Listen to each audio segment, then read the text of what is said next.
एक बार की बात है।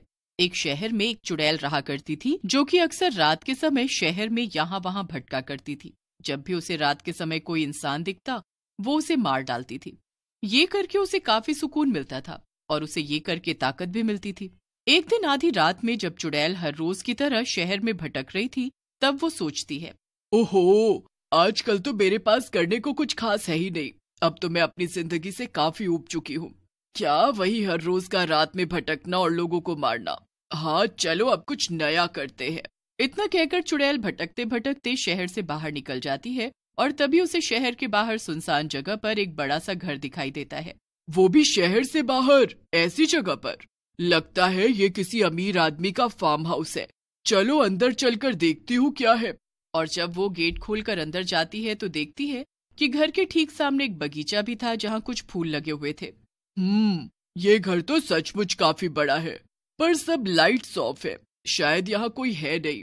तभी चुड़ैल को गार्डन से कुछ आवाज सुनाई देती है। अरे ये आवाज कैसी? लगता है यहाँ कोई है।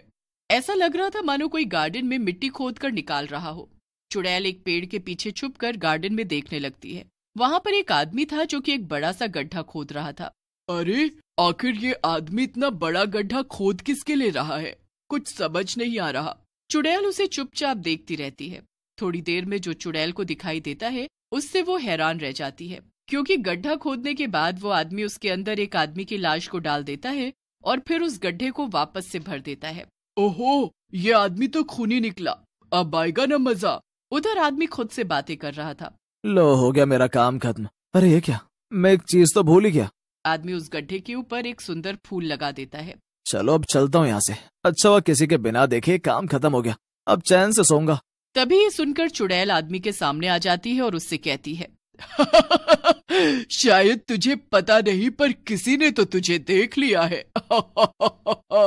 क्या? एक चुड़ैल? आखिर तुम यहाँ कैसे आई? और क्या तुमने सब कुछ देख लिया? हाँ मैंने सब देख लिया, पर एक बात समझ नहीं आई। ये लोगों को मारने का काम तो मेरा है, पर तुमने इस आदमी को क्यों मारा और फिर फूल भी लगा दिया? इस हिसाब से तो इस बगीचे में जितने भी फूल मौजूद हैं, उन सब फूल के नीचे। अरे नहीं नहीं, ऐसा कुछ भी नहीं है। वो तो मैं बस। चुप हो जा। मैं सब कुछ वैसे ही समझ गई हूँ। अब मुझसे झूठ बोलने का कोई फायदा नहीं। मैं चुड़ैल हूँ, चुड़ैल, इंसान नहीं जो तू मुझसे कुछ भी छिपा लेगा। चल अब जल्दी से ये बता, अब तक कितने लोगों को मारकर यहाँ दफनाया है तूने और क्यों? सिर्फ 3 लोगों को। हाँ, यहाँ इस बगीचे में फूल भी 3 ही हैं। अब जल्दी से आगे बता। हाँ, वो ये मेरा ही फार्म हाउस है और ये तीनों लोग मेरे रिश्तेदार थे। सारी प्रॉपर्टी मुझे मिल जाए इसलिए मैंने ये सब किया। अच्छा, तो अब तू मुझे जल्दी से ये बता कि अगर मैं अभी तुझे यहाँ मारकर दफना दूं तो फिर ये प्रॉपर्टी किससे मिलेगी? हाँ?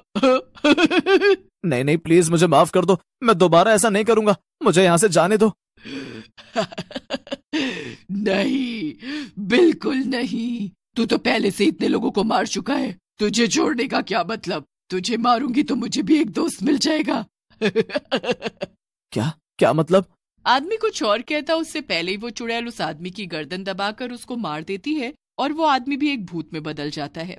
अब समझ आ गया। मैंने इतने पाप किए थे और तूने मुझे मार दिया, इसलिए मैं भी भूत बन गया। अरे चुड़ैल कहेंगी, ये क्यों किया तूने? वो बड़े टाइम से मैं अकेले घूम रही थी। अब मुझे अकेले नहीं भटकना पड़ेगा। अब तुम जो मेरे साथ भटकोगे। तू तो बड़ी मतलबी निकली चुड़ैल। अब मुंह फुलाने का क्या फायदा? अब तो जो होना था हो गया। वैसे हाँ, मुझे ना तुम्हारा ये फूलों के बगीचे वाला आइडिया काफी पसंद आया।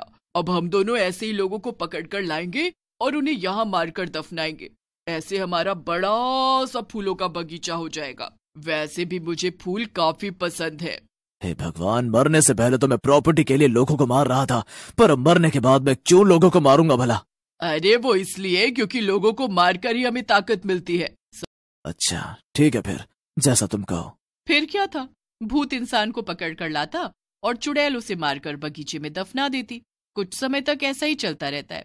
भूत और चुड़ैल धोखे से लोगों को बगीचे तक लेकर आते और फिर उन्हें मारकर वो वहीं बगीचे में दफना देते थे। और तो और उसके बाद चुड़ैल उस जगह पर एक सुंदर फूल लगा देती थी। एक दिन चुड़ैल भूत से कहती है, देखो ना मेरा बगीचा कितना सुंदर लग रहा है। यहाँ कितने तरह तरह के फूल हैं। अब वो बस कोने में थोड़ी सी जगह बची है। आज रात तुम जल्दी से किसी इंसान को पकड़ कर लाओ, फिर मैं उस जगह पर भी एक फूल लगा दूंगी। वो सब तो ठीक है, पर लोगों के बीच अफवाह फैल गई है कि एक भूत और एक चुड़ैल लोगों को किडनैप करके उन्हें मार डालते हैं। इसलिए लोगों ने रात में अपने घर से निकलना बंद कर दिया है।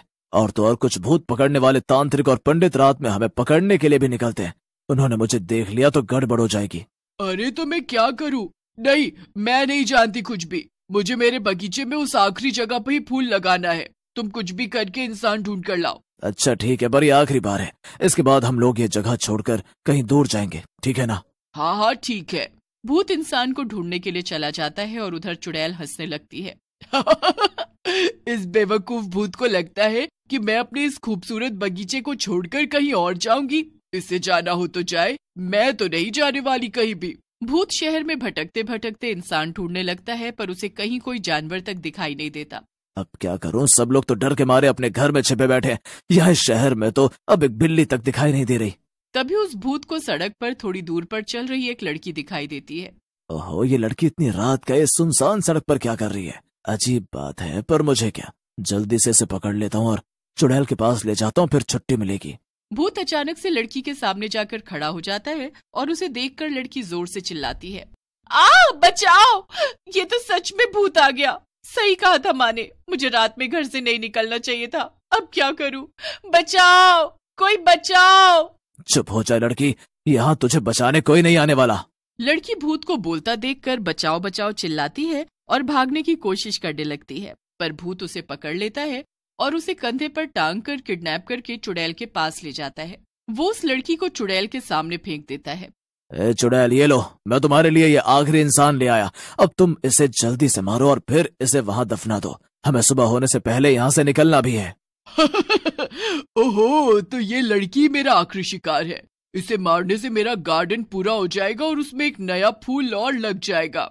लड़की रोते हुए चुड़ैल से कहती है, नहीं नहीं, प्लीज मुझे मत मारो, प्लीज मुझे छोड़ दो, प्लीज। तुझे क्या लगता है हमने तुझे इसलिए पकड़ा है ताकि हम छोड़ दे तुझे? अजीब बेवकूफ लड़की है तू भी। चल, मैं तुझे बताती हूँ कि मैं तेरे साथ क्या करने वाली हूँ। अरे अब तुम ये टाइम पास क्यों कर रही हो? जल्दी से इसे मारो ना, हमें यहाँ से निकलना भी तो है। अरे तुम चुप करो, क्या बार बार वही बात कर रहे हो? मुझे इससे बात करने तो समझे। हाँ तो मैं कहा थी, पहले मैं तुम्हें मार दूंगी और फिर मैं तुम्हें मेरे गार्डन की उस सुंदर सी जगह पर दफना दूंगी। और हाँ, उसके बाद मैं वहाँ एक फूल लगाऊंगी और फिर मेरे गार्डन में इतने सारे खूबसूरत फूल हो जाएंगे। ओह अच्छा, और अगर उससे पहले ही मैं तुम दोनों को मार दूं तो? लड़की की बात सुनकर भूत और चुड़ैल दोनों हैरान रह जाते हैं। ये सब तुम क्या कह रही हो? लगता है अपने मौत की खबर सुनकर ये लड़की पागल हो गई है, वरना ये ऐसी बातें क्यों करती भला? अब मुझे लगता है तुझे मार देना चाहिए, तेरे जाने का समय हो गया है। पागल मैं नहीं, तुम दोनों, खासकर ये भूत। अगर पूरे शहर में रात में कोई आदमी तक घर से बाहर नहीं निकल रहा था तो भला एक लड़की अकेले बाहर क्यों निकलेगी? ये नहीं सोचा तुम लोगों ने? क्या मतलब है तुम्हारा? मेरा मतलब ये है कि तुम मुझे यहाँ लेकर नहीं आए हो, बल्कि मैं खुद अपनी मर्जी से यहाँ आई हूँ। और मैं कोई आम लड़की नहीं हूँ। मैंने कई तांत्रिकों से भूतों को पकड़कर खत्म करने की खास ट्रेनिंग ली है। और अब तुम दोनों मुझसे बचकर कहीं नहीं जा सकते। ये सब तू क्या कह रही है? सब सच कह रही हूँ मैं। इतना कहकर लड़की अब भभूत निकालती है और उसे भूत और चुड़ैल पर डाल देती है, जिससे वो दोनों एकदम छोटे छोटे हो जाते हैं। अरे ये क्या हुआ? हम इतने छोटे क्यों हो गए? ए लड़की, हमें जल्दी से पहले जैसा कर दे, वरना अच्छा नहीं होगा। वरना क्या ही कर लोगी तुम अब? लड़की उन दोनों को अपने हाथ से पकड़कर उठा लेती है और उन्हें एक बोतल के अंदर डालकर कैद कर देती है। अब तुम दोनों इसी के अंदर कैद रहो और अब इस शहर में किसी को बाहर निकलने से पहले 2 बार सोचना नहीं पड़ेगा। लड़की उस बोतल को अपने पास बैग में रखकर ले जाती है और शहर वाले फिर से आजाद होकर घूमने लगते हैं।